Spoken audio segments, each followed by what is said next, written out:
नमस्कार दोस्तों, Anish Kumar special education में आप सभी का स्वागत है, अभिनंदन है। दोस्तों, आज हम परिचर्चा करेंगे आज के इस महत्वपूर्ण टॉपिक पर। आईडीडी फर्स्ट ईयर के इंट्रोडक्शन टू डिसेबिलिटी के पेपर फर्स्ट में यूनिट 1 के अंदर 1.2 में कुछ पार्ट रह गया था, उसके बारे में हम परिचर्चा करेंगे। देखिए दोस्तों, हम करते हैं सेशन की शुरुआत। सेशन शुरुआत करने से पहले चैनल को लाइक करें, सब्सक्राइब करें और बेल आइकन को दबाना ना भूलें, और अधिक से अधिक मात्रा में अपने दोस्तों से भी चैनल को सब्सक्राइब कराएं और बेल आइकन प्रेस कराएं। करते हैं सेशन की शुरुआत। दोस्तों देखिए दोस्तों, हमने जो पढ़ा था सबसे पहले अक्षमता, यानी सबसे पहले हमको समझना था अक्षमता को समझना। अक्षमता क्या होती है, किसके बारे में पढ़ेंगे? अक्षमता को समझना, है ना। अपन ने पढ़ा था क्षति, अक्षमता और विकलांगता। हमने इसके बारे में एक एक टॉपिक पर हमने वो इसका समाधान किया था। अब इसके बारे में आगे भी देखेंगे। इंटरनेशनल क्लासिफिकेशन ऑफ फंक्शनिंग के मॉडल, इंटरनेशनल राष्ट्रीय स्तर पर क्लासिफिकेशन वर्गीकरण ऑफ फंक्शनिंग, जो क्रियाओं का क्रियात्मक जो कार्य है उसका मॉडल के बारे में। अब इसके बारे में एक एक करके हम इसके बारे में हम परिचर्चा करेंगे। चलिए देखिए दोस्तों,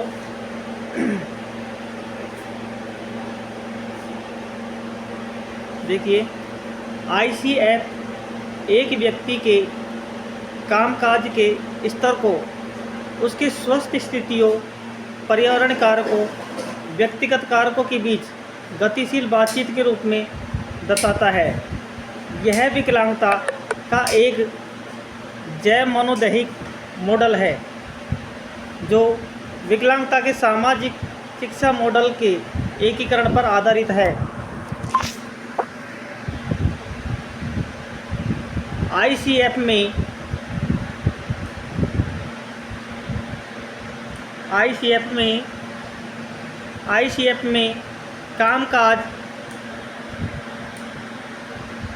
में कामकाज और बहुआयामी अवधारणाएं जिनसे संबंधित है वो इस प्रकार है। आगे चर्चा करते हैं। देखिए दोस्तों, अब एक एक के बारे में हम पढ़ेंगे। मॉडल के प्रकार और दिव्यांगता के जैव मनोदैहिक मॉडल। जैव का अर्थ है जीव से, जैव का अर्थ क्या होता है? जीव। और मनो और दैहिक, शरीर और आत्मा, शारीरिक और मानसिक, दोनों जो मिलकर हो जाए, शारीरिक तथा मानसिक, शारीरिक तथा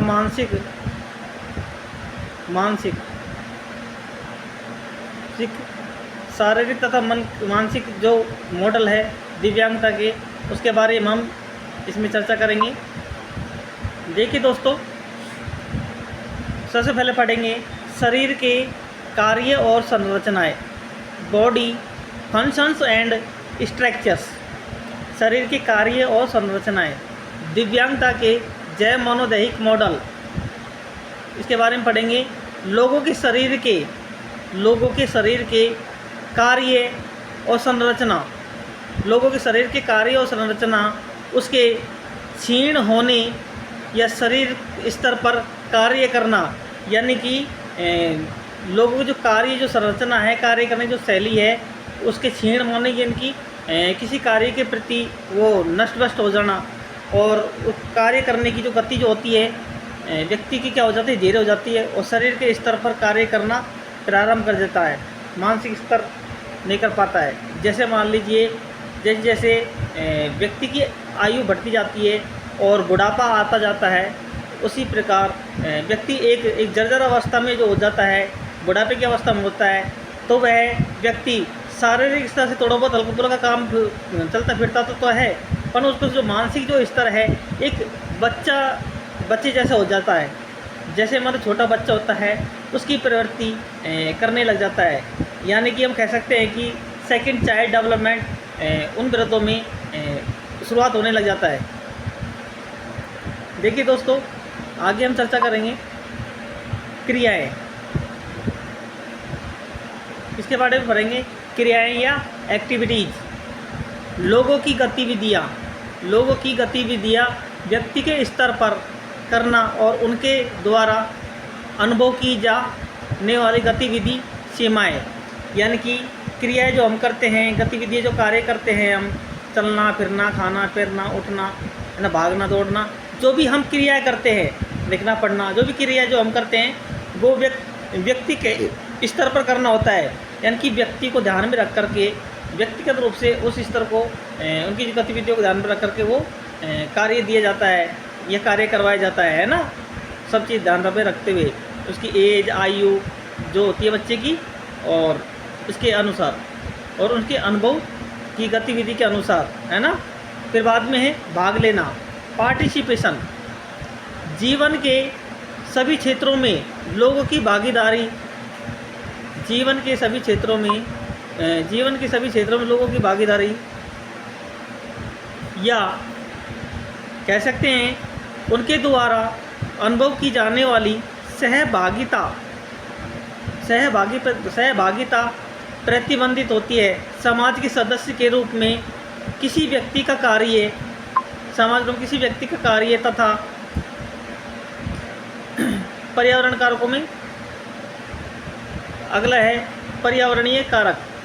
पर्यावरणीय कारकों में इन्वायरमेंटल फैक्टर्स, पर्यावरण कारक जो इन अनुभवों को प्रभावित करते हैं। और क्या ये कारक सूत्रधार अवरोध है, यानी कि कहते हैं ना, जिस कार्य को व्यक्ति कार्य अपने अनुभव के हिसाब से करता है, वो कार्य करने में क्या होता है, सूत्रधार के रूप में, एक अवरोध के रूप में कार्य करता है। कहते हैं ना, हर पहलू के साथ में सही और गलत का पहलू होता है। हर एक दूसरे के साथ में कोई कहते हैं सही के साथ में गलत, अच्छे के साथ में बुरा, हर चीज़ के साथ में एक पहलू होता है जो एक सूत्रधार के रूप में कार्य करता चलता है। आगे देखिए दोस्तों, स्रोत, इम्प्रूवमेंट, डिसेबिलिटी, हैंडीकैप्स, WHO का वर्गीकरण। इसमें WHO का वर्गीकरण के बारे में हम पढ़ेंगे। WHO के वर्गीकरण के बारे में हम पढ़ेंगे। देखिए,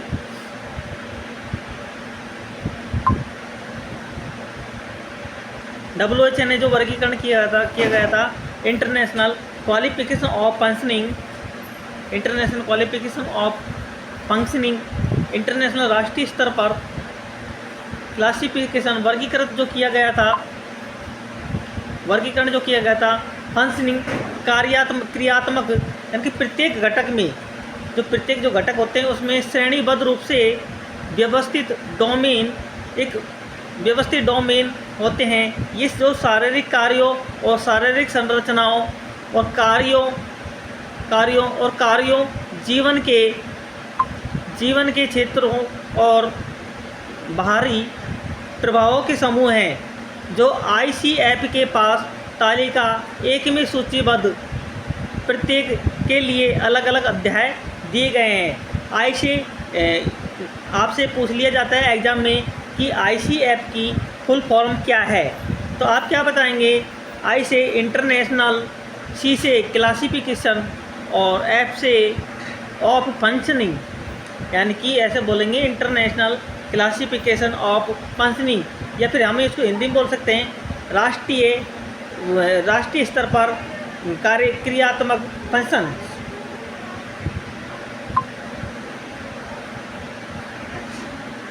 देखिए दोस्तों,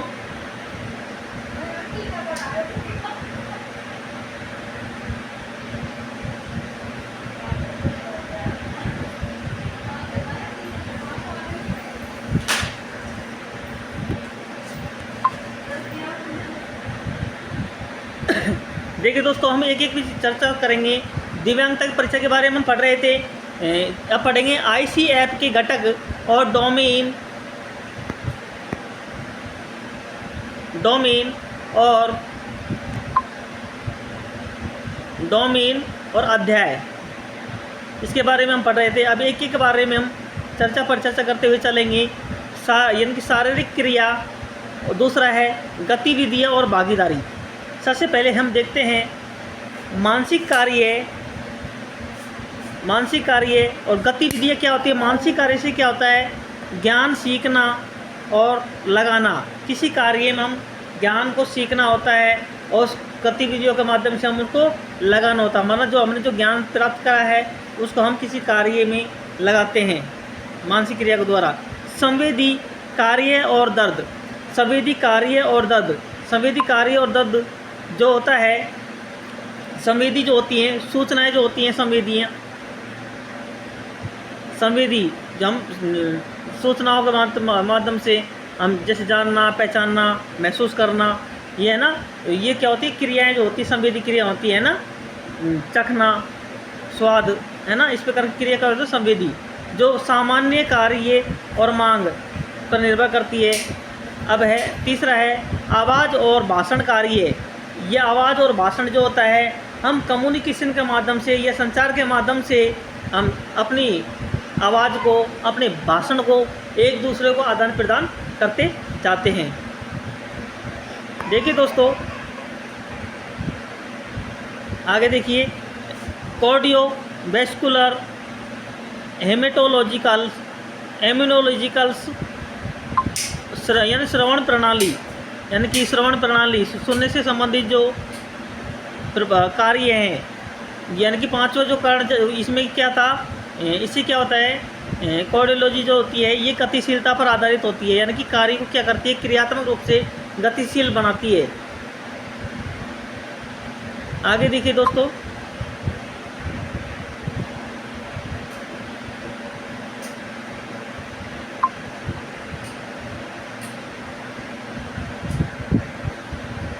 आगे देखिए, पांचवा पॉइंट जो था, पाचन, चयापचय, अंतःस्रावी तंत्र के कार्य, जिसमें हम देखेंगे स्वयं की देखभाल करना। छठा पॉइंट था वंशावली, प्रजनन कार्य। तो इससे क्या प्रभाव पड़ता है, जो घरेलू जीवन की जो क्रियाकलाप है उसको कार्य करने में वंशावली और प्रजनन कार्य का वो पड़ता है। आगे देखिए, सातवां पॉइंट जो था न्यूरो मस्कुलर और आंदोलन संबंधी कार्य। न्यूरोमस्कुलर का तात्पर्य है जो तंत्रिका तंत्र जो होता है अपना ब्रेन का, जो उससे क्या है कि जो पूरी जो कार्य से संबंधित जो हम जो कार्य करते हैं उसके शरीर की जो जितनी भी संरचना है वो क्या करती है, हमारे शरीर को किसी कार्य करने के लिए आगे अग्रसित करती हैं, बढ़ाती हैं। अगला पॉइंट था त्वचा से संबंधित संरचनाओं के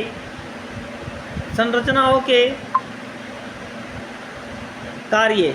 त्वचा से संबंधित संरचनाओं के कार्य, तो देखिए सामुदायिक, सामाजिक और नागरिक जीवन। समुदाय के अंदर जो भी हम समाज में जो भी व्यक्ति रहते हैं, नागरिक जीवन जीते हैं, उसकी इसमें बहुत अहम भूमिका होती है। आगे देखिए दोस्तों,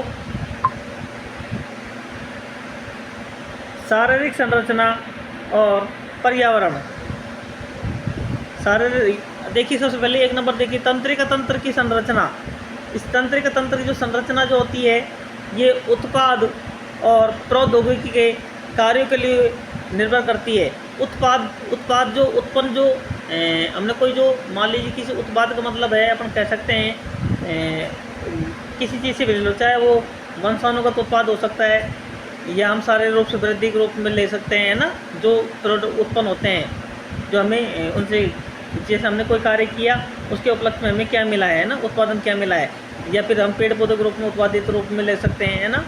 तो हम सबसे पहले लेते हैं पर्यावरण कारकों के रूप में। पर्यावरण कारकों के उत्पाद कौन कौन से होते हैं। अब देखिए ना, दूसरा था आँख कान संबंधी संरचना, यानी कि दूसरा इस पॉइंट में इसमें पर्यावरण के अंदर आएगा। पर्यावरण के लिए प्राकृतिक, पर्यावरण और मानव निर्मित परिवर्तन निर्मित होता है। तीसरा पॉइंट था आवाज़ और भाषण में शामिल संरचनाएं।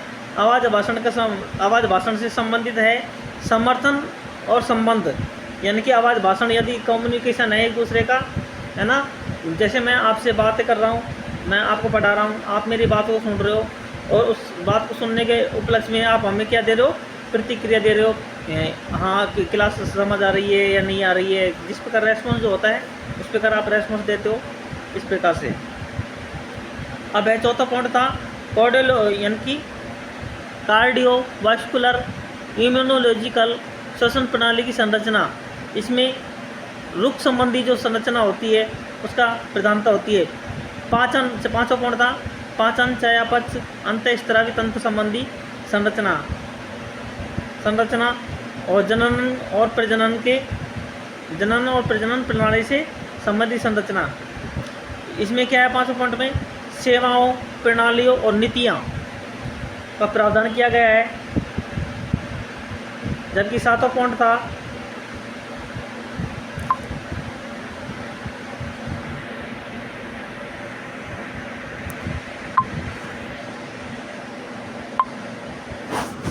था आंदोलन से संबंधित संरचना। आठवां पॉइंट था त्वचा संबंधी संरचनाएं। इस प्रकार ये आप पढ़ेंगे आवास और पुनर्वास के बारे में पढ़ेंगे। आवास और पुनर्वास, हैबिलिटेशन और रिहेबिलिटेशन। हैबिलिटेशन क्या होता है, आवास, और रिहेबिलिटेशन क्या होता है, पुनर्वास।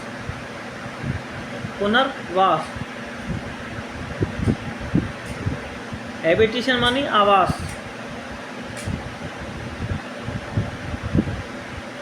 देखिए आवास तो क्या होता है, एक साधारण रूप में जहाँ पर हम स्थायी रूप से अपना मकान, खुद का मकान होता है ना, वो क्या है, जिस स्थान पर हम रहते हैं वो आवास होता है ना। और पुनर्वास क्या होता है, देखिए दो शब्द से मिलकर पुनर का अर्थ होता है दोबारा, और वास का अर्थ होता है दोबारा से निवास करना, दोबारा से निवास स्थान। यानी कि एक आदमी का एक पहले स्थान पर आवास था या निवास था, वह व्यक्ति किसी कारण वजह से उसका मकान में आग लग जाना या फिर कह सकते हैं किसी परिस्थिति के कारण वो अपने घर को वो छोड़ देता है, अपने गृह को या अपने गांव को छोड़ देता है, वो दूसरी जगह जैसे किसी अनाथालय में रहने लग जाता है, किसी दूसरी जगह रहने लग जाता है। वो क्या हो जाता है, वहाँ पर उसकी क्या होती है, देख रेख जो होती है वो क्या होती है, पुनर्वास। जैसे वृद्धजन रहते हैं MR होम के अंदर, है ना, इस प्रकार से विकलांग बच्चे रहते हैं, ये क्या हो गया अपना पुनर्वास। बच्चों का वहाँ पर क्या किया जाता है, पुनर्वास किया जाता है ना।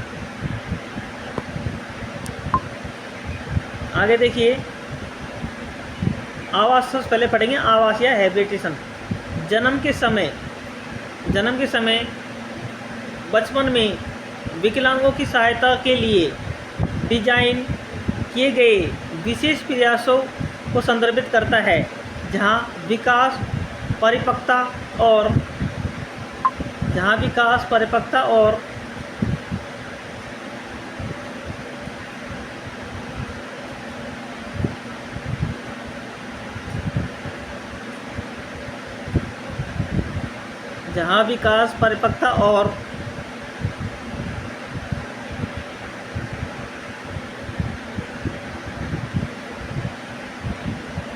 सीखने या कामकाज हर समय कुछ कारणों से सामान्य जीवन से नीचे रहता है।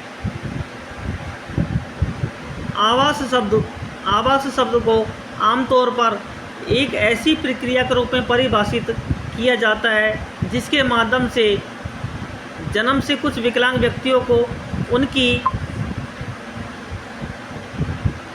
उनकी अवशिष्ट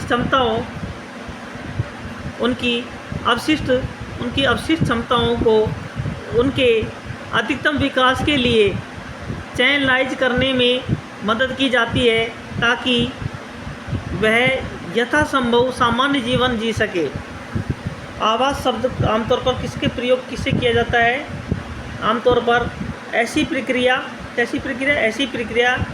रूप में किया जाता है, जिसके माध्यम से जन्म से कुछ विकलांग व्यक्तियों को उनकी अवशिष्ट क्षमताओं को उनके अधिकतम विकास के लिए चैनलाइज किया जा सकता है। यानी कि एक जीवन की मुख्य धारा में, दैनिक जीवन में जो काम आने वाली क्रियाकलाप जो होते हैं, एडीएल जो होता है, एडीएल चीज़ों से उनको जोड़ना होता है, जो कि जो सामान्य व्यक्ति करते हैं। अब देखिए, अब पढ़ेंगे पुनर्वास। पुनर्वास क्या होता है ना। देखिए दोस्तों,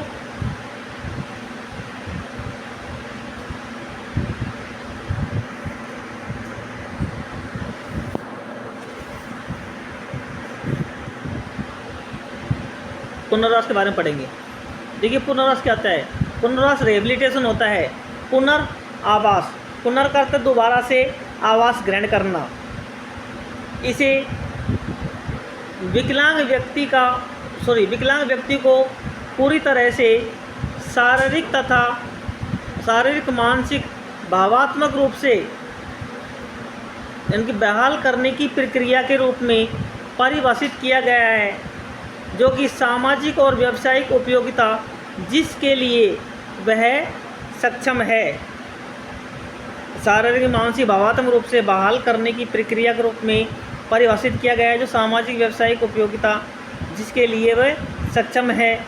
इसीलिए इसमें ऐसी प्रक्रिया, कार्यविधियाँ, कार्यक्रम शामिल हैं जो प्रभावित व्यक्ति का अधिक पर्याप्त और व्यक्तिगत रूप में संतोषजनक स्तर पर कार्य करने में सक्षम बनाने के लिए डिजाइन किए गए हैं।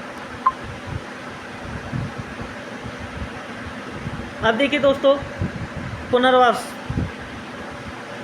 अगले शब्दों में पुनर्वास क्या है। पुनर्वास से दिव्यांगजनों को, यानी कि विकलांग जो बच्चे रहते हैं, उनको अनुकूलतम शारीरिक, संवेदी, बौद्धिक, मनोवैज्ञानिक, सामाजिक कार्य के स्तरों को प्राप्त करने और उनको बनाए रखने में समर्थ बनाने के उद्देश्य से कोई प्रक्रिया निर्दिष्ट है।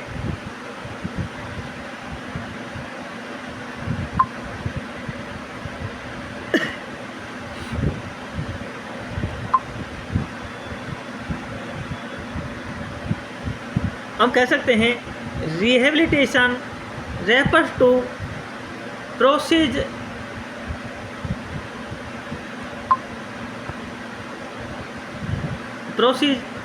aimed at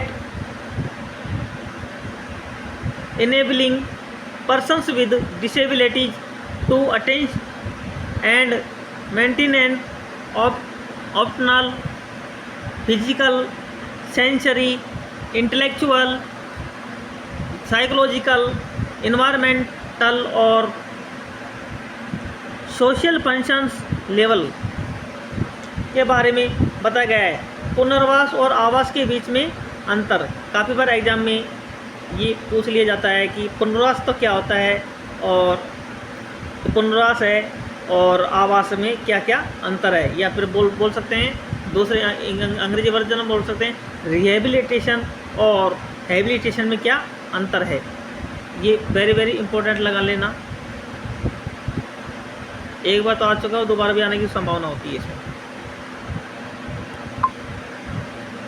देखिए दोस्तों, अब एक के बारे में पढ़ेंगे। पहले पढ़ेंगे पुनर्वास, बाद में पढ़ेंगे आवास। दोनों में डिफरेंट क्लास करते चलते हैं। नंबर 1 पे क्या है,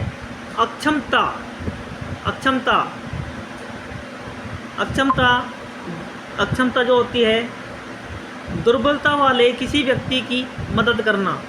अक्षमता क्या है, एक दुर्बलता वाले जो व्यक्ति जो होता है उसकी क्या करनी होती है, हमें मदद। और विकलांगता क्या होती है, आवास देखिए थे, विकलांगता या विकलांगता के साथ पैदा हुए व्यक्ति की मदद करने के लिए यह उन विकास क्षमताओं को संदर्भित करता है जो कभी अस्तित्व में नहीं थी या विलंबित थी या देरी से थी।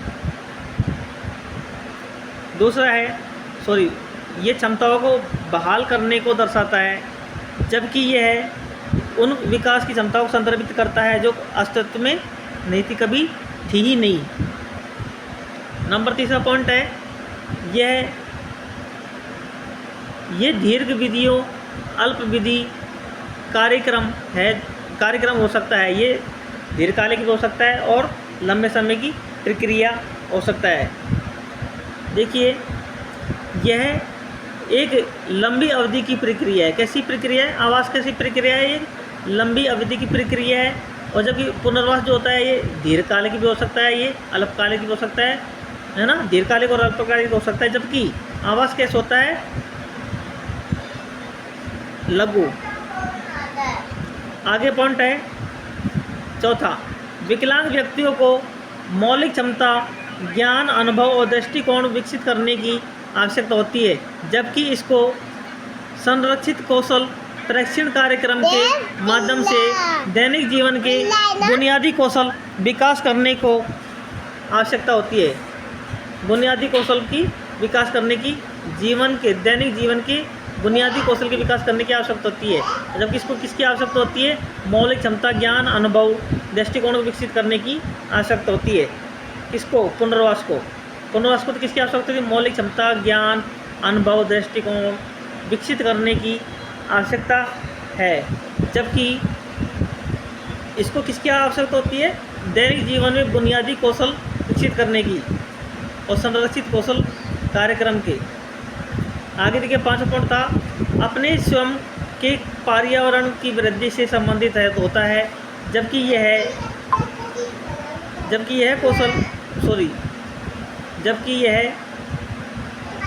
उपचार और प्रशिक्षण से संबंधित होता है।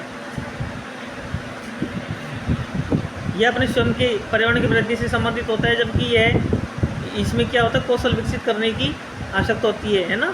ये पर्यावरण की वृद्धि से संबंधित, जबकि कौशल विकसित करने से संबंधित आवश्यकता। यह 6 पॉइंट था, यह व्यापक अवधारणा है कि जिसमें आवास अवधारणा भी शामिल होती है, जबकि यह उपचार और प्रशिक्षण से संबंधित है। यह आवास एक विशिष्ट है। आगे देखिए दोस्तों,